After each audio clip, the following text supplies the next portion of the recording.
CM Chandrababu ఆధ్వర్యంలో 58వ CRDA authority సమావేశం జరిగింది. ఈ భేటీలో కేబినెట్ సబ్ కమిటీ సిఫార్సులకు సిఆర్డీఏ ఆమోదం తెలిపింది. హైకోర్టు అసెంబ్లీకి సంబంధించి ఎంవీపీ వర్క్స్ కు సంబంధించి సిఆర్డీఏ అనుమతినిచ్చింది. ప్రపంచ దేశాలు గర్వించేలా ఢిల్లీలో కేంద్రం ఏఐ సమ్మిట్ నిర్వహిస్తుంటే కాంగ్రెస్ నాయకులు అర్ధనగ్న ప్రదర్శనలు చేయడం దారుణమన్నారు. సీఎం చంద్రబాబు అయితే ప్రజల అభివృద్ధికి మంచి చేస్తుంటే కాంగ్రెస్ దిగజారి వ్యవహరిస్తుండడం దారుణమన్నారు. ఏపీలో తప్పు చేసిన వారిని ఎవరినీ వదిలే ప్రసక్తే లేదని స్పష్టం చేశారు ఆయన. ఢిల్లీలో నిర్వహించిన ఇండియా ఏఐ ఇంపాక్ట్ సదస్సు విజయవంతమైందని కేంద్ర ఐటీ శాఖ మంత్రి అశ్విని వైష్ణవ్ తెలిపారు. సదస్సుకు ప్రపంచ దేశాల నుంచి బలమైన మద్దతు లభించిందని చెప్పారు. సదస్సు తీర్మానంపై 26 దేశాలతో సహా 2 ఇంటర్నేషనల్ సంస్థలు సంతకం చేసినట్లు తెలిపారు. భారతదేశంలో ఎన్నో ఏళ్లుగా ప్రజలకు సేవలందిస్తున్న పార్టీ కాంగ్రెస్ అని, దేశానికి కాంగ్రెస్ ఆత్మ లాంటిదని సీఎం రేవంత్ రెడ్డి అన్నారు. అలాంటి కాంగ్రెస్ ను నిర్వీర్యం చేసే కుట్రలు జరుగుతున్నాయన్నారు. ప్రజా సమస్యలపై పోరాటం చేసే కాంగ్రెస్ ను రాహుల్ గాంధీని తగ్గించే పరిస్థితి సృష్టిస్తున్నారని మండిపడ్డారు. వైసీపీ నేతలు దేవుణ్ణి సైతం రాజకీయానికి వాడుకుంటున్నారని ఆరోపించిన మంత్రి డోలా శ్రీ బాల వీరాంజనేయ స్వామి. ప్రకాశం జిల్లా జిరుగుమల్లిలో జరుగుతున్న స్వచ్ఛంద స్వర్ణాంద కార్యక్రమంలో ఆయన పాల్గొన్నారు. చెత్తను శుభ్రం చేసి ప్రజలకు చెత్త విక్రయాలు, వాటి ద్వారా వచ్చే లాభాలపై అవగాహన కల్పించారు. వైసీపీ నాయకుల వ్యవహార శైలి రోజు రోజుకు దిగజారుతోందని ఎమ్మెల్యే కోటమిరెడ్డి శ్రీధర్ రెడ్డి అన్నారు. మండలిలో వెంకటేశ్వర స్వామి వారిని అవమానించేలా వ్యవహరించారని మండిపడ్డారు. వైసీపీ వికారపు చేష్టలు చేస్తూ దారుణంగా ప్రవర్తిస్తోందని ఆగ్రహాన్ని వ్యక్తం చేశారు కోటమిరెడ్డి. శృంగవరపుకోటలోని జిందాల్ కంపెనీ వల్ల 1500 కుటుంబాలు నష్టపోయాయని ఎమ్మెల్సీ ఇందుకూరి రఘురాజు ఆరోపించారు. కోర్టు ఆదేశాలను పట్టించుకోకుండా పోలీసులు సహకారంతో రైతుల పొలాలు పనులు చేయించడం దారుణమన్నారు. అసైన్డ్ భూములను చట్టపరమైన విధానాలు పాటించకుండా స్వాధీనం చేసుకున్నారని విమర్శించారు. అనకాపల్లి జిల్లా పాయకరావుపేట ఉపమాక శ్రీ వెంకటేశ్వర స్వామి వారిని హోంమంత్రి అనిత దర్శించుకున్నారు. ఆలయానికి చేరుకున్న హోంమంత్రికి ఆలయ మర్యాదలతో స్వాగతం పలికారు అధికారులు. ఫిబ్రవరి 27న స్వామివారి వార్షిక కళ్యాణ నేపథ్యంలో ఆలయ ప్రాంగణంలో సమీక్ష సమావేశం నిర్వహించారు. అనకాపల్లి జిల్లా ఉపమాకలో జరగనున్న శ్రీ వెంకటేశ్వర స్వామి వార్షిక కళ్యాణ ఏర్పాట్లను హోంమంత్రి వంగలపూడి అనిత పరిశీలించారు. ఈ సందర్భంగా ఆసక్తికర ఘటన చోటు చేసుకుంది. స్థానిక టీడీపీ నాయకులు అక్కడే అమ్ముతున్న గారెలు, బజ్జీలను మంత్రికి తీసుకొచ్చి అందించారు. వాటిని రుచి చూసిన మంత్రి అనిత అనంతరం స్వయంగా ఆ షాప్ వద్దకెళ్లి కొద్దిసేపు బజ్జీలు వేసి అందరినీ ఆశ్చర్యపరిచారు. జనసేన పార్టీ సభ్యత్వ నమోదు ప్రణాళికపై పీఎస్సీ చైర్మన్, పౌర సరఫరాల శాఖ మంత్రి నాదెండ్ల మనోహర్ టెలికాన్ఫరెన్స్ నిర్వహించారు. సభ్యత్వ నమోదును అత్యంత పకడ్బందీగా నిర్వహించాలని నాదెండ్ల సూచించారు. భవిష్యత్తులో పార్టీ కార్యక్రమాల నిర్వహణ కోసం వచ్చే స్థానిక సంస్థల్లో పార్టీకి బలాన్ని సహకరించేలా బాధ్యతను నిర్వర్తించాలన్నారు. ఎస్ఎల్వీసీపై మాజీ మంత్రి కేటీఆర్ ట్వీట్ చేశారు. ఏడాది పూర్తి కావస్తున్న మృతదేహాల వెలికి తీయడంలో కాంగ్రెస్ విఫలమైందన్నారు. సీఎం రేవంత్ రెడ్డి చేతకానితనానికి ఎస్ఎల్బీసీ దుర్ఘటన నిదర్శనమని ఆయన మండిపడ్డారు. హైదరాబాద్ హోటల్ కాకతీయులు జాతీయ ఆర్థిక సాక్షరత సదస్సు నిర్వహించారు. ఈ కార్యక్రమంలో కేంద్ర మంత్రులు శివరాజ్ సింగ్ చౌహాన్, పెమ్మసాని చంద్రశేఖర్ పాల్గొన్నారు. వీరికి మంత్రులు పొంగులేటి శ్రీనివాస్ రెడ్డి, సీతక్క స్వాగతం పలికారు. ప్రజాప్రభుత్వం మహిళా సాధికారతకు పెద్దపీట వేస్తోందన్నారు. మహబూబాబాద్ జిల్లా కురవి మండలంలో వీరభద్రస్వామి బ్రహ్మోత్సవాలు వైభవంగా కొనసాగుతున్నాయి. అశ్వవాహనంపై స్వామి అమ్మవార్లు కురవి పురవీధుల్లో విహరిస్తూ భక్తులకు దర్శనమిచ్చారు. భక్తులు భారీ సంఖ్యలో హాజరై మొక్కులు చెల్లించుకున్నారు. వైసీపీ నాయకులు వ్యవహార శైలి భగవంతుని పట్ల అపచారంగా వ్యవహరించారని బీజేపీ నేత భానుప్రకాష్ రెడ్డి అన్నారు. పునరావాసాలపై అవగాహన లేని జగన్ రెడ్డి కళ్లలో ఆనందం చూడటం కోసం కోట్లాది మంది హిందువుల మనోభావాలను దెబ్బతీశారని మండిపడ్డారు. ఏపీ మండలంలో వెంకటేశ్వర స్వామి వారిని అవమానించేలా వైసీపీ నాయకులు వ్యవహరించారని ఎమ్మెల్యే వేమిరెడ్డి ప్రశాంత్ రెడ్డి అన్నారు. భవిష్యత్ తరాలకు ఏ రకంగా ఉపయోగపడాలో కూటమి నేతలు ఆలోచనలు చేస్తుంటే వైసీపీ నాయకులు అడ్డుకునే ప్రయత్నాలు చేస్తున్నారని మండిపడ్డారు. వేగిరాజు శివవర్మను ఆదర్శంగా తీసుకుని ప్రతి గ్రామాన్ని అభివృద్ధి చేసుకోవాలని డిప్యూటీ స్పీకర్ రఘురామకృష్ణరాజు అన్నారు. పశ్చిమ గోదావరి జిల్లా కాతర్ల మెరక గ్రామంలో 3 కోట్లతో పలు అభివృద్ధి పనులు ప్రారంభించారు. మైక్రో వాటర్ ఫిల్టర్ నుంచి నీటి పైప్ లైన్, సీసీ కెమెరా సిస్టంలను ప్రారంభించారు.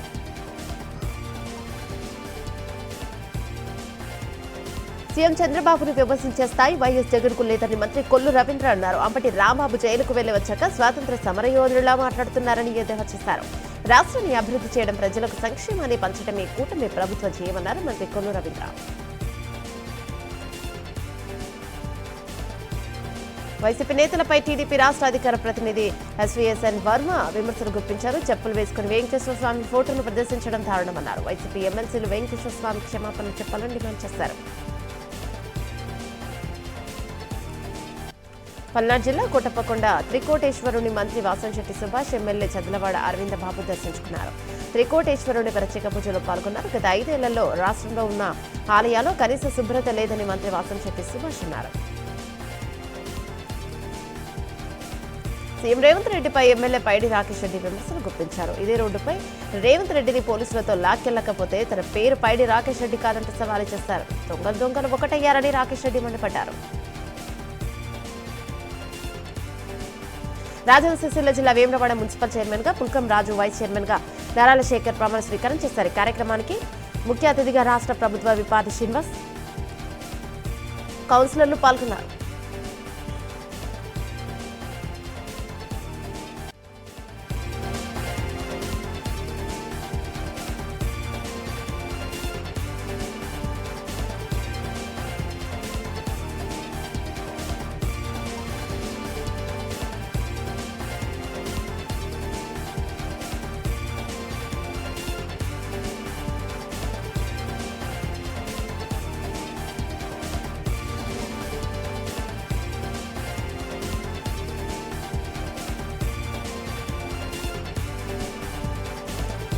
అన్నమయ్య జిల్లా పీలేరులో చిన్నారిపై లైంగిక దాడికి పాల్పడిన నిందితుడిని పోలీసులు అదుపులోకి తీసుకున్నారు. విచారణ అనంతరం తిరుపతి జువైనల్ కోర్టులో హాజరుపరుస్తున్నట్లు డీఎస్పీ కృష్ణమోహన్ తెలిపారు.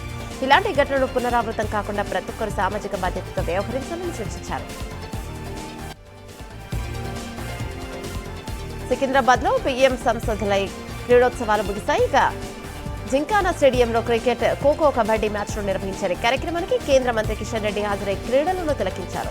పలువురికి క్రీడాకారులతో మాట్లాడి వారిలో ఉత్సాహాన్ని నింపారు. తిరుపతి జిల్లాలోని తమిళనాడుకు వెళ్లే ప్రధాన రహదారి పూర్తిగా దెబ్బతిన్న అధికారులు చర్యలను తీసుకోలేదనే ఆరోపణలు వినిపిస్తున్నాయి. స్వర్ణముఖి నదిపై ఉన్న 6 కల్వర్టులను మరమ్మతుకు నోచుకోలేదని స్థానికులు వాపోతున్నారు. శ్రీ సత్యసాయి జిల్లా మడకసిర మండలంలో విద్యార్థుల అదృశ్య ఘటన తీవ్ర కలకలం రేపింది. బుల్లసముద్రం గ్రామంలోని సూర్య విద్యానికేతన్ ప్రైవేట్ పాఠశాలలో 9వ తరగతి చదువుతున్న 2 స్టూడెంట్స్ మిస్ అయ్యారు. విద్యార్థుల అదృశ్యంపై స్కూల్ యాజమాన్యం పేరెంట్స్ కు సమాచారం అందించకపోవడంపై తల్లిదండ్రులు ఆగ్రహాన్ని వ్యక్తం చేస్తున్నారు. ఈ ఘటనపై పోలీసులకు ఫిర్యాదు చేశారు. జగిత్యాల జిల్లా ఇబ్రహీంపట్నంలో విషాదం చోటు చేసుకుంది. మైక్రో ఫైనాన్స్ వేధింపులు తాళలేక ఆటో డ్రైవర్ రాజశేఖర్ ఆత్మహత్యకు పాల్పడ్డాడు. ఆటో సరిగ్గా నడపక ఆదాయం లేకపోవడం వల్ల పిల్లల చదువుల ఖర్చులు భరించలేకపోవడం, ఆటో బైక్ ఫైనాన్స్ రుణాలు చెల్లించకపోవడంతో రాజశేఖర్ మనస్తాపం చెందినట్లు సెల్ఫీ వీడియోలో వెల్లడించాడు. హైదరాబాద్ నాంపల్లిలోని ఇంటర్మీడియట్ బోర్డును తెలంగాణ జాగృతి స్టూడెంట్ ఫెడరేషన్ నాయకులు ముట్టడించారు. అనుమతి లేని ఇంటర్ కాలేజీలకు బోర్డు కొమ్ము కాస్తున్నారని ఆగ్రహాన్ని వ్యక్తం చేశారు. ఇటువంటి కాలేజీల్లో చదువుతున్న విద్యార్థులకు పరీక్షలు రాసేందుకు పర్మిషన్ ఇవ్వాలని డిమాండ్ చేశారు. పశ్చిమ గోదావరి జిల్లా అజంట పోలీస్ స్టేషన్ ఆవరణలో ఐజీ అశోక్ కుమార్ మొక్కలు నాటారు. అనంతరం పోలీస్ స్టేషన్లో పలు కీలక దసరాలను ఐజీ అశోక్ కుమార్, ఎస్పీ అద్నాన్ నయీం అస్మి పరిశీలించారు. పలు కేసుల వివరాలు, క్రైమ్ రేట్ గత ఏడాదిలో కేసుల నమోదుపై ఆరా తీశారు ఐజీ అశోక్ కుమార్. కాకినాడ జిల్లా కృష్ణవరం టోల్ గేట్ వద్ద అక్రమంగా తాబేలను తరలిస్తున్న బొలెరో వాహనాన్ని ఫారెస్ట్ రేంజ్ అధికారులు అదుపులోకి తీసుకున్నారు. కమలాపురం, రామచంద్రాపురం, రావులపాలెం ప్రాంతాల నుంచి పశ్చిమ బెంగాల్, ఒరిస్సాకు ఈ తాబేలను అక్రమంగా రవాణా చేస్తున్నట్లు తెలిపారు. 30 మూటల్లో సుమారు 500 తాబేలున్నట్టు చెప్పారు. నగర్ కర్నూలు జిల్లా కల్వకుర్తిలో ఏసీబీ సోదాలు కలకలం రేపాయి. ఏడీఏ అధికారి కిరణ్ కుమార్ కు ఆదాయానికి మించి ఆస్తులున్నాయన్న సమాచారంతో అధికారులు సోదాలను చేస్తారు. వ్యవసాయ, అగ్రికల్చర్ ఏడీఏ కార్యాలయంతో పాటు ఆయన బంధువుల ఇళ్లలో తనిఖీలను చేపట్టారు. హైదరాబాద్ లోని కిస్మత్పూర్ పరిధిలో విషాద ఘటన చోటు చేసుకుంది. రాము అనే 6 నెలల శిశువు చికిత్సలో భాగంగా మృతి చెందడం స్థానికంగా కలకలం రేపింది. శిశువుకు జ్వరం వచ్చిందని కియాన్స్ ఆసుపత్రికి తీసుకెళ్లగా వైద్యులు గడువు తీరిన మందించినట్టు కుటుంబ సభ్యులు ఆరోపిస్తున్నారు. హన్మకొండ జిల్లాలో రోడ్డు ప్రమాదం జరిగింది. అశోక జంక్షన్ లో రోడ్డు దాటుతున్న వ్యక్తిని ఆర్టీసీ బస్సు ఢీకొట్టింది. తీవ్ర గాయాల పాలైన వ్యక్తిని ఆసుపత్రికి తరలించగా చికిత్స పొందుతూ మరణించాడు. మృతుడు గ్రేటర్ వరంగల్ మున్సిపల్ కార్పొరేషన్ లో స్వీపర్ గా పనిచేసే హరికృష్ణగా గుర్తించారు.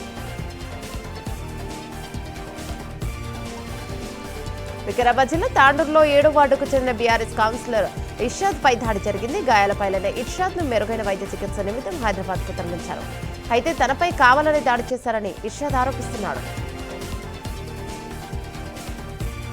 రాజమండ్రిలో దొంగ నోట్ల ముఠాను అరెస్ట్ చేశారు కోవూరు పోలీసులు. గ్రామం బ్రిడ్జి వద్ద వాహనాల తనిఖీలో ముఠా గుట్టురట్టు చేశారు. దొంగ నోట్ల చెలామణి చేస్తున్న 3 నిందితులను అరెస్ట్ చేయగా 2 పరారయ్యారు. వారి నుంచి ₹1,45,000 ₹500 విలువైన నకిలీ నోట్లను సీజ్ చేశారు.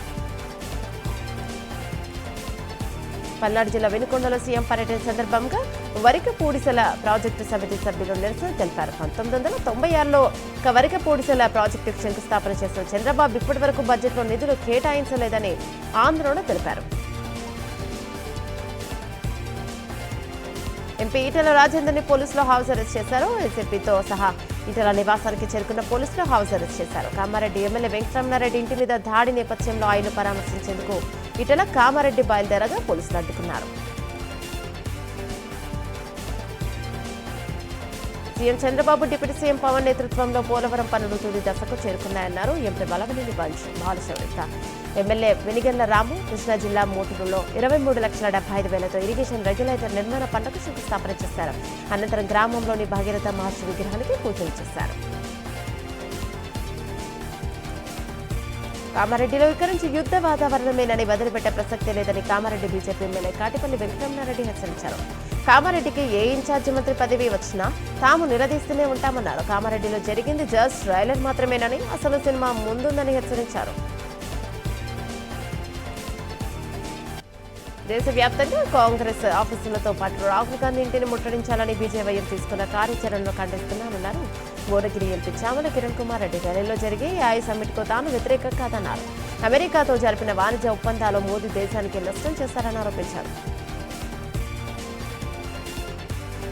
కంటోన్మెంట్ ప్రాంతాన్ని సమీప మున్సిపల్ కార్పొరేషన్లో విలీనం చేయాలని కోరుతూ ఇటీవల నిరాహార దీక్ష చేసిన కంటోన్మెంట్ ఎమ్మెల్యే శ్రీ గణేష్ కృషికి తొలి అడుగు పడింది. కంటోన్మెంట్ బోర్డుకు రావాల్సిన 12 కోట్ల సర్వీస్ ఛార్జీల బకాయిల వల్ల పౌర సరఫరా సేవలు కుంటుపడుతున్నాయని ఎమ్మెల్యే తన వినతి పత్రంలో రాష్ట్రపతికి వివరించారు.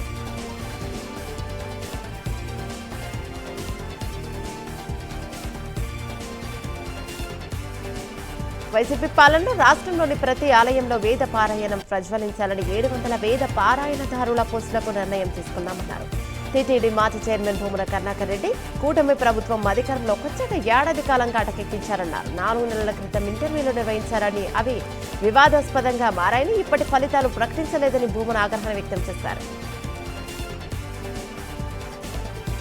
కృష్ణా జిల్లా పామరులో బసవతారక మిండో అమెరికన్ హాస్పిటల్ సౌజన్యంతో ఏర్పాటు చేసిన ఉచిత క్యాన్సర్ స్క్రీనింగ్ టెస్ట్ శిబిరాన్ని ఎమ్మెల్యే వర్లకుమార్ ప్రారంభించారు. ఇక బసవతారక మిండో అమెరికన్ హాస్పిటల్లో వారు ఎంతో గొప్ప సహృదయంతో క్యాన్సర్ స్క్రీనింగ్ టెస్ట్ వెహికల్ను ఏర్పాటు చేశారని అన్నారు. దీంతో ముందుగానే రోగాన్ని గుర్తించి సరైన చికిత్సకు డాక్టర్ రిఫర్ చేస్తారన్నారు. కోనసీమ జిల్లా పి గన్నవరంలో ఎమ్మెల్యే గిడ్డి సత్యనారాయణ పలువురికి సీఎంఆర్ఎఫ్ చెక్కులు పంపిణీ చేశారు. 4 మండలాలకు చెందిన 102 మంది లబ్ధిదారులకు 42.23 లక్షల విలువైన చెక్కుల పంపిణీ చేశారు. పేదలకు కూటమి ప్రభుత్వం అన్ని విధాలా అండగా ఉంటుందని ఎమ్మెల్యే తెలిపారు. కడప జిల్లా రాజంపేట వైసీపీ ఎమ్మెల్యే ఆకేపాటి అమర్నాథ్ రెడ్డి భూ ఆక్రమణలు చేపట్టి సాక్షాత్తు వెంకటేశ్వర స్వామి మోసం చేశారని టీడీపీ రాజంపేట నియోజకవర్గ ఇన్ఛార్జ్ చమర్తి జగన్మోహన్ రాజు ఆరోపించారు. జడ్పీ నిధులతో ప్రభుత్వ నిధులతో సొంత స్థలానికి రోడ్లు వేసుకుంటున్నాడని అన్నారు. 56 సర్వేలో భూమి ఏ విధంగా సంక్రమించిందో చెప్పాలని డిమాండ్ చేశారు. పార్వతీపురం జిల్లా కేంద్రంలో రాష్ట్రంలో హిందువుల మనోభావాలను దెబ్బతీయడమే వైసీపీ లక్ష్యంగా కనిపిస్తోందని ఎమ్మెల్యే బోనెల విజయచంద్ర ఆక్షేపించారు. ఇక మండలిలో ఆ పార్టీ ఎమ్మెల్సీలు వ్యవహరించిన తీరును రాష్ట్ర ప్రజలందరూ చిత్కరిస్తున్నారని దుయ్యబట్టారు. మీకు ఇష్టమైన క్రైస్తవ మతాన్ని ప్రచారం చేసుకోవచ్చు, అయితే హిందూ మతాన్ని కించపరిస్తే ఊరుకునేది లేదని హెచ్చరించారు. కాకినాడ జిల్లా తుని ఏరియా ఆసుపత్రిని ఎమ్మెల్యే ప్రభుత్వ విప్ యనమల దివ్య ఆకస్మికంగా తనిఖీలు చేశారు. ఆసుపత్రి అన్ని విభాగాలను పరిశీలించారు. సూపరింటెండెంట్ అన్నపూర్ణతో కలిసి వార్డుల తనిఖీలు చేశారు. రోగులతో మాట్లాడి చికిత్సపై వివరాలు తెలుసుకున్నారు. ఆసుపత్రి సేవలను మెరుగుపరచాలని అధికారులకు ఆదేశించారు. శాసన మండలిలో వెంకటేశ్వర స్వామి చిత్రపటాలకు వైసీపీ చేసిన అపచారానికి తూలూరు వెంకటేశ్వర స్వామి ఆలయంలో జగ్గంపేట ఎమ్మెల్యే టీటీడీ బోర్డు సభ్యులు జ్యోతుల నెహ్రూ సంప్రోక్షణ పూజలు నిర్వహించారు. హిందూ సమాజానికి జగన్ బొత్స సత్యనారాయణ వైసీపీ నాయకులు బహిరంగ క్షమాపణ చెప్పాలని డిమాండ్ చేశారు. డెబ్రం నియోజకవర్గంలో లక్ష క్రియాశీలక సభ్యత్వాలు నమోదు చేసే విధంగా ప్రతి జనసేన సాధక సభ్యులు పనిచేయాలని కాకినాడ జిల్లా జనసేన పార్టీ అధ్యక్షులు డీసీసీబీ చైర్మన్ తుమ్మల రామస్వామి బాబు అన్నారు. జనసేన క్రియాశీలక సభ్యత్వ నమోదు కార్యక్రమం ప్రతి ఒక్కరూ ఒక ఉద్యమంలో చేపట్టాలన్నారు. రాష్ట్రంలో ప్రతిపక్ష హోదా లేని వైసీపీ దేవుడి పేరు చెప్పి రోజుకొక విమర్శలు చేస్తూ రాజకీయ పబ్బం గడుపుతున్నారన్నారు. టీడీపీ రాజంపేట పార్లమెంట్ అధ్యక్షులు సుగవాసి ప్రసాద్ బాబు రాష్ట్రాన్ని ప్రగతి పథంలో నడుస్తున్న కూటమి ప్రభుత్వాన్ని విమర్శించే హక్కు లేదన్నారు. వ్యాపార దృక్పథంతో ఒక లడ్డూలో కల్తీ నెయ్యి వినియోగించి పాపాలు చేస్తుంది వైసీపీ నాయకులన్నారు. ఏజెన్సీ వ్యవస్థను తక్షణమే రద్దు చేయడంతో పాటు ప్రభుత్వమే నేరుగా జీతాలు చెల్లించాలని Telangana JAC committee outsourcing employees అధ్యక్షులు లక్ష్మయ్య డిమాండ్ చేశారు. దశలవారీగా ఉద్యమం చేయనున్నట్లు తెలిపారు. అవుట్సోర్సింగ్ వ్యవస్థ రద్దవుతోందని ఆశించిన ప్రయోజనం లేకుండా పోయిందన్నారు. దేవుడితో వైసీపీ నీచ రాజకీయం చేస్తోందని వేగేసిన నరేంద్ర వర్మరాజు అన్నారు. బాపట్ల పట్టణ టీడీపీ ఆఫీసులో జనసేన బీజేపీ నేతలు రాష్ట్ర ప్రభుత్వంపై ఫైర్ అయ్యారు. జగన్మోహన్ రెడ్డికి వైసీపీ నేతలకు దేవుడంటే భక్తి లేదు, భయం లేదన్నారు. అమలాపురంలోని కిమ్స్ మెడికల్ కాలేజ్లో ఈ నెల 28న 3వ ప్రపంచ తెలుగు మహాసభలు ప్రారంభం కానున్నాయి. మహాసభలను దిగ్విజయం చేయాలని కిమ్స్ చైర్మన్ చైతన్యరాజు కోరారు. కిమ్స్ లో తెలుగు మహాసభలు నిర్వహించడం చాలా ఆనందంగా ఉందన్నారు. మద్యం కుంభకోణంలో వాసుదేవరెడ్డిని 2వ నిందితుడిగా సిట్ అధికారులు తెలిపారు. వాసుదేవరెడ్డిని పోలీసులు అరెస్ట్ చేసి విజయవాడ ఏసీబీ కోర్టులో ప్రవేశపెట్టారు. అయితే కేసులో వాసుదేవరెడ్డి అప్రూవర్గా మారారని అత్యవసరంగా అరెస్టు చేయాల్సిన అవసరం లేదని వాసుదేవరెడ్డి తరపు న్యాయవాది తెలిపారు. కొత్తగూడెం మండల కేంద్రంలో వారాంతపు సంతలో రైతుకు చుక్కెదురైంది. టమాటా ధరలు దారుణంగా పడిపోవడంతో పాటు కోనేనాథుడు లేక ఇక రైతులు నిలువునా మునిగిపోయారు. పండించిన పంటను రోడ్డు పాలు చేయడం ఇష్టం లేక వేదనతో ఫ్రీ టమాటాలంటూ అంటూ ఉచితంగా పంపిణీ చేశారు. రైతుల పిలుపుతో స్థానిక ప్రజలు టమాటాల కోసం ఎగబడ్డారు. ముంపు ప్రాంత రైతులకు అందాల్సిన పరిహార విషయంలో దారుణంగా మోసం చేశారని రాపూర్ మండలం గుండవోలు గ్రామ రైతులు ఆరోపిస్తున్నారు.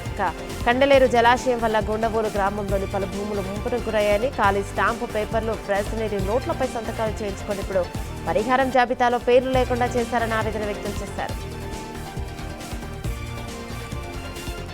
బస్సులో దొంగతనం కలకలం సంచలనంగా మారింది. పొద్దుటూరు నుండి కోడగం మీదుగా కడపకు వెళ్తున్న క్రమంలో శ్రీదేవి అనే మహిళ 15 తులాల బంగారం అపహరణకు గురైంది. ఘటనపై కేసు నమోదు చేసి దర్యాప్తును ప్రారంభించారు పోలీసులు. అంబేద్కర్ కోనసీమ జిల్లా పి గన్నవరం నియోజకవర్గంలో ఎమ్మెల్యే గిడ్డి సత్యనారాయణ పలు గ్రామాల్లో సుమారు 1.08 కోట్ల రూపాయల వ్యయంతో వెల్నెస్ సెంటర్లకు శంకుస్థాపన చేశారు. అనంతరం ముగండ గ్రామంలో ఇక పవనన్న ఆరోగ్య మిత్ర శిబిరాన్ని ప్రారంభించారు. ప్రజలకు ఉచితంగా వైద్య సేవలు అందించాలనే లక్ష్యంతో శిబిరాలను ఏర్పాటు చేస్తున్నారు. స్వచ్ఛంద స్వర్ణాంధ్ర సాధన లక్ష్యంగా రాష్ట్ర ప్రభుత్వం చేపట్టిన స్వచ్ఛ రథం కార్యక్రమాన్ని అంబేద్కర్ కోనసీమ జిల్లా రావులపాలెంలో ఘనంగా ప్రారంభించారు. కార్యక్రమానికి ముఖ్య అతిథిగా కొత్తపేట ఎమ్మెల్యే బండారు సత్యానందరావు హాజరయ్యారు. గ్రామాల పరిశుభ్రత, ప్రజా ఆరోగ్య పరిరక్షణ ప్రభుత్వ ప్రధాన లక్ష్యమని తెలిపారు. సత్యసాయి జిల్లా తలుపుల మండల కేంద్రంలో కదిరి ఎమ్మెల్యే కందికుంట వెంకటప్రసాద్ స్వచ్ఛరథ వాహనాన్ని జెండా ఊపి ప్రారంభించారు. స్వచ్ఛంద స్వర్ణాంధ్ర లక్ష్య సాధనకు మార్గమన్నారు. కార్యక్రమంలో తలుపుల మండలం ఎంపీటీఓ, ప్రభుత్వ అధికారులు, కూటమి నాయకులు పెద్ద ఎత్తున పాల్గొన్నారు. అసెంబ్లీలో వైసీపీ వర్గీయులు శ్రీ వెంకటేశ్వర స్వామి ప్లకార్డులను చెప్పులు వేసుకుని పట్టుకుని నినాదాలు చేయడంపై వడకసిరి ఎమ్మెల్యే ఎంఎస్ రాజు మండిపడ్డారు. ప్రపంచంలో ఉన్న హిందువుల మనోభావాలు దెబ్బతీసేలా ప్రవర్తించారని తెలిపారు. ఈ ఎఫెక్ట్తోనే కల్తీ లడ్డు విషయంలో 11 సీట్లకు పరిమితమయ్యారని తెలియజేశారు. అద్దె చెల్లించకపోవడంతో ప్రభుత్వ ప్రైమరీ పాఠశాలల్లో తరగతి గదులకు తాళం వేసిన ఘటన సిద్దిపేట జిల్లాలో జరిగింది. వర్గల్ మండలం జబ్బాపూర్లోని ప్రభుత్వ ప్రైమరీ పాఠశాలలు కొన్ని నెలలుగా అద్దె భవనంలో కొనసాగుతున్నాయి. అయితే అధికారులు అద్దె చెల్లించలేదని యాజమాని స్కూల్ గేటుకు తాళం వేశాడు. పాఠశాల తెరకపోవడంతో విద్యార్థులు తల్లిదండ్రులు రోడ్డుపై బైఠాయించి ఆందోళన చేశారు.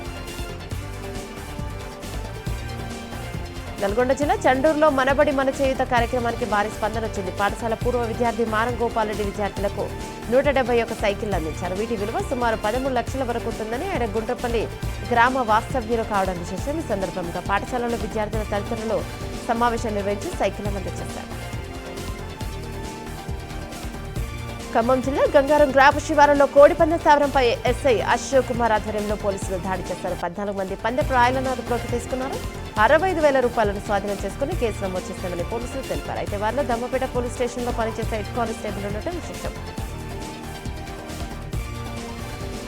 ధర్మపురి లక్ష్మీనరసింహస్వామి బ్రహ్మోత్సవాలను విజయవంతం చేయాలని మంత్రి అర్నూరి లక్ష్మణ్ కుమార్ అన్నారు. ఈ నెల 27 నుండి 13 రోజుల పాటు జరగనున్న ఉత్సవాలకు ఏర్పాట్లు పూర్తి చేయాలని అధికారులను ఆదేశించారు. ఉత్సవాల నిర్వహణకు అవసరమైన నిధులను కేటాయిస్తామని మంత్రి తెలిపారు. పెద్దపల్లి జిల్లా రాఘవపూర్ గ్రామంలోని కార్మికుల జీవన విధానంపై జిల్లా సివిల్ జడ్జి భవానీ ఆకస్మిక తనిఖీలు నిర్వహించారు. రాఘవాపూర్లోని వీఎస్ఆర్ ఇటుక బట్టిని తనిఖీ చేసిన ఆమె అక్కడ పనిచేస్తున్న కార్మికులతో నేరుగా మాట్లాడి వారి సమస్యలను తెలుసుకున్నారు. కార్మికులకు సౌకర్యాలు కల్పించని ఎడల చట్టపరంగా చర్యలు తీసుకుంటామని హెచ్చరించారు. నాగర్ కర్నూలు జిల్లా అంకిరావుపల్లి గ్రామంలో మంత్రి జూపల్లి కృష్ణారావు పర్యటించారు. గ్రామాల్లో నెలకొన్న భూ సమస్యలను ఎప్పటికప్పుడు పరిష్కరించాలని అధికారులను ఆదేశించారు. అనంతరం లబ్ధిదారులకు మంత్రి ఇందిరమ్మ చీరను పంపిణీ చేశారు. హైదరాబాద్ కొండాపూర్ డివిజన్లోని హైటెన్షన్ పరిధిలో జీహెచ్ఎంసీ అధికారులు కూల్చివేతలు చేపట్టారు. రాఘవేంద్ర కాలనీలో రహదారుల ఇరువైపులా అనుమతులు లేకుండా ఏర్పాటైన షెడ్లను అధికారులు పూర్తిగా తొలగించి కూల్చివేతల సందర్భంగా ఎటువంటి అవాంఛనీయ సంఘటనలు చోటు చేసుకోకుండా పోలీసులు బందోబస్తును ఏర్పాటు చేశారు. సంగారెడ్డి జిల్లా అమీన్పూర్లో ఓపీఎం మత్తు పదార్థాన్ని చేలింగంపల్లి ఎస్ఓటీ బృందం స్వాధీనం చేసుకుంది. రాజస్థాన్కు చెందిన మార్వాడి హేతురామ్ అనే వ్యక్తి వద్ద నుంచి 2.7 కిలోల ఓపీఎం మత్తు పదార్థం పాటు 50,000 రూపాయల నగదు స్వాధీనం చేసుకున్నారు. బహిరంగ మార్కెట్లో దాని విలువ 5 లక్షలు ఉంటుందన్నారు. శ్రీకాకుళం జిల్లాలో చోరీ కేసులకు సంబంధించి ఒక యువకుడిని టేకలి పోలీసులు అరెస్ట్ చేశారు. ఒరిస్సా రాష్ట్రం గంజాం జిల్లా కలదశంపూర్ గ్రామానికి చెందిన మేకల గణేష్ ను అదుపులోకి తీసుకున్నామన్నారు. అతడి వద్ద నుండి 10 మోటార్ సైకిళ్లు 8 గ్రాముల బంగారు గొలుసును స్వాధీనం చేసుకున్నట్లు డీఎస్పీ తెలిపారు. విజయవాడ సింగ్నగర్ తహసీల్దార్ కార్యాలయంలో ఏసీబీ అధికారులు దాడి నిర్వహించారు. 12,000 లంచం తీసుకుంటూ డిప్యూటీ తహసీల్దార్ అప్పారావు పట్టుబట్టారు. ఫ్యామిలీ మెంబర్ సర్టిఫికేట్ కోసం అప్పారావు లంచం డిమాండ్ చేసినట్టు తెలుస్తోంది. కాకినాడ జిల్లా పత్తిపాడు ప్రభుత్వ ఆసుపత్రి వద్ద చేపట్టిన స్వర్ణాంధ్ర స్వచ్ఛంద కార్యక్రమంలో ఎమ్మెల్యే వరకుల సత్యప్రభ హాజరయ్యారు. ఆసుపత్రి పరిశుభ్రతపై రోగులతో మాట్లాడి వివరాలను అడిగి తెలుసుకున్నారు. బయోమెడికల్ వేస్ట్ చేయడం విధానాన్ని సమీక్షించారు. పాఠశాలలో పరిశుభ్రత వ్యర్థాల నిర్వహణపై అవగాహన పెంపొందించేందుకు త్వరలోని వ్యాసరచన చిత్రలేఖనం వంటి పోటీ కార్యక్రమాలు నిర్వహించినట్లు గుడివాడ మున్సిపల్ కమిషనర్ మనోహర్ కృష్ణ తెలిపారు.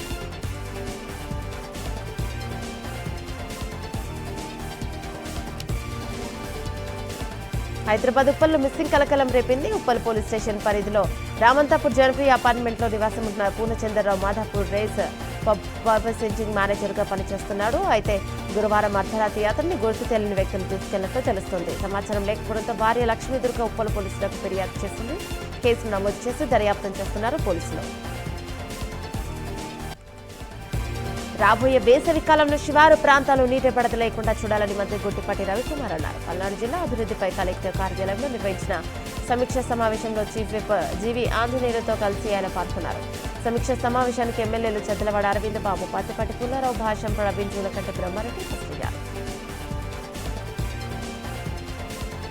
కృష్ణా జిల్లా దాండువారి గ్రామంలో సారా తయారు చేస్తున్న వ్యక్తి పోలీసులు అరెస్ట్ చేశారు. బొర్రా బాలకృష్ణను అదుపులోకి తీసుకుని ఆ తర్వాత 5 లీటర్ల సారా 800 లీటర్ల వెల్లపూటను ధ్వంసం చేస్తారు. అలాగే పడతడిక గ్రామంలో 2 లీటర్ల సారా కలిగి ఉన్న మహిళను గుర్తించి ఆమెను అదుపులోకి తీసుకున్నామని చెప్పారు.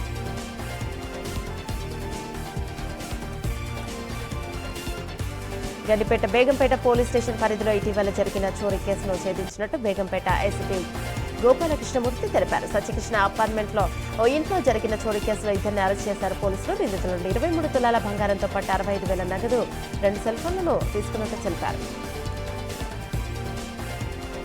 తిరుపతిలో రాష్ట్ర స్థాయి చెస్ టోర్నమెంట్ పోటీలను శాప్ చైర్మన్ రవినాథ్ ప్రారంభించారు. మెగా టోర్నీలో ఏకంగా 3,060 మంది క్రీడాకారులు పాల్గొంటున్నారని తెలిపారు. క్రీడాకారులు ఎల్లప్పుడూ క్రీడా స్ఫూర్తిని ఆయన వెల్లడించారు.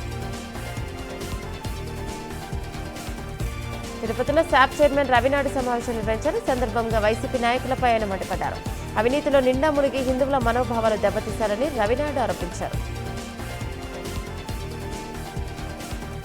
వైసీపీ నాయకులపై మాజీ కేంద్ర మంత్రి పానపాక లక్ష్మి మండిపడ్డారు. శాసన మండలిలో దేవుడి ఫోటోతో నిరసన తెలిపి హిందూ ధర్మాన్ని, హిందువుల మనోభావాలను వైసీపీ నాయకులు కించపరిచారన్నారు. ఈ అపచారానికి పాపంకు మూల్యం తప్పదని విమర్శించారు. అమెరికా అధ్యక్షుడు డొనాల్డ్ ట్రంప్ మరోసారి టారిఫ్ బాంబ్ పెంచారు. గ్లోబల్ టారిఫ్లను 10% నుంచి 15% పెంచుతున్నట్టు ప్రకటించారు. అమెరికా సుప్రీంకోర్టు ఆదేశాలను కాదని ట్రంప్ ప్లాన్ బి అమలు చేశారు. తక్షణమే 15% టారిఫ్లు వస్తాయని ట్రంప్ ప్రకటించారు.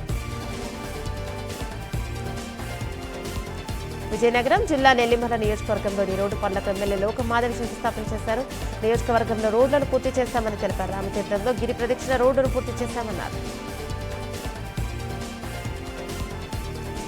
మధ్యప్రదేశ్లో భారతీయ జనతా యువమోర్చా ఆధ్వర్యంలో నిరసన ప్రదర్శన జరిగింది. ఈ సదస్సు నిర్వహిస్తున్న భారత్ మండపం వద్ద యూత్ కాంగ్రెస్ నేతలు తీసుకొచ్చి హంగామా సృష్టించినందుకు నిరసనగా భోపాల్లో బీజేపీ కార్యకర్తలు ఇలా కట్టలు చేతబడి ఆందోళనకు దిగారు.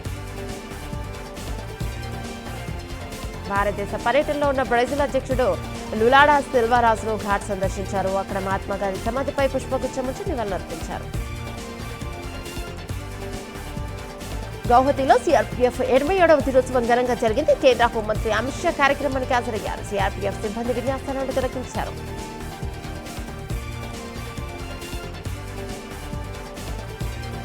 కశ్మీర్ సరిహద్దు రేఖ వద్ద 105 అడుగుల జాతీయ పతాకాన్ని ఆవిష్కరించారు. జమ్మూ కశ్మీర్లోని పూంచ్ సెక్టార్లో భాండీ ఛాయనీన్ వద్ద ఇది ఏర్పాటైంది. సందర్భంగా జవాన్లు విద్యార్థులు జెండా వందనం చేశారు. గుజరాత్లో ప్రధాని మోదీ బీజేపీ జాతీయ అధ్యక్షుడు నితిన్ నభేళ్లతో కూడిన చిత్రాల రంగోలీ పలువురిని ఆకర్షించింది. కేంద్రంలో అధికారంలో ఉన్న బీజేపీ అగ్రరథాల రంగోలీ వేసి గాంధీనగర్ ప్రజలు ఆ విధంగా తమ అభిమానాన్ని చాటుకున్నారు. తమిళనాడు సీఎం స్టాలిన్ సతీమణి దుర్గా స్టాలిన్ అమ్మవారి దేవాలయంలో ప్రత్యేక పూజలు చేశారు. శివగంగ సమీపంలోని కార్తిక్కుడేలో వెలిసిన శ్రీ కుప్పడై అమ్మన్ ఆలయాన్ని ఆమె సందర్శించి పూజలు నిర్వహించారు. టీమిండియా మాజీ డాషింగ్ ఓపెనర్ శిఖర్ ధావన్ రెండోసారి వైవాహిక జీవితంలో అడుగుపెట్టారు. తన స్నేహితురాలు సోఫీ షైన్ వివాహం ఆడాడు. ఢిల్లీ ఎన్సీఆర్ ప్రాంతంలో కుటుంబ సభ్యుల అత్యంత సన్నిహితుల మధ్య ఈ పెళ్లి వేడుక జరిగినట్టు తెలుస్తుంది. భారత స్పిన్నర్ ధావన్ స్నేహితుడు యుజ్వేంద్ర చాహల్ వేడుకకు సంబంధించి ఫోటోలను ఇన్స్టాగ్రామ్ లో పంచుకోవడంతో ఈ విషయం వెలుగులోకి వచ్చింది. అయితే ధావన్ కు ఇది రెండో వివాహం. మొదటి భార్య ఆయిషా ముఖర్జీతో 2021లో విడాకులు తీసుకున్నాడు. భారత మహిళల క్రికెట్ జట్టు చరిత్ర సృష్టించింది. ఆస్ట్రేలియా గడ్డపై 10 ఏళ్ల నిరీక్షణకు తెరదించుతో టీ20 సిరీస్ లో కైవసం చేసుకుంది. అడిలైడ్ ఓవల్ వేదికగా జరిగిన మూడో నిర్ణయాత్మక మ్యాచ్ లో 17 పరుగుల తేడాతో కంగారులను ఓడించి 2.1 తేడాతో సిరీస్ ను సొంతం చేసుకుంది. ఆస్ట్రేలియా గడ్డపై భారత మహిళల జట్టుకు 2016 తర్వాత ఇది తొలి టీ20 సిరీస్ విజయం. అద్భుత ఇన్నింగ్స్ ఆడిన స్మృతి మందనకు player of the match award లభించింది. చారిత్రాత్మక విజయంపై కెప్టెన్ హర్మన్ప్రీత్ కౌర్ సంతోషం వ్యక్తం చేసింది. టీ20 ప్రపంచ కప్ 2026లో భాగంగా నేటి నుంచి సూపర్ 8 ప్రారంభం కానుంది. రేపు ఆదివారం అహ్మదాబాద్ వేదికగా భారత్ దక్షిణాఫ్రికా మధ్య మ్యాచ్ జరగనుంది. గ్రూప్ దశలో అదరగొట్టిన సూర్యసేన సూపర్ 8లోనూ అద్భుత ప్రదర్శనలతో సెమీస్కు చేరాలనే పట్టుదలతో ఉంది. అహ్మదాబాద్ చేరుకున్న టీమిండియా సౌత్ ఆఫ్రికా ప్లేయర్లు ప్రాక్టీస్లో బిజీగా ఉన్నారు.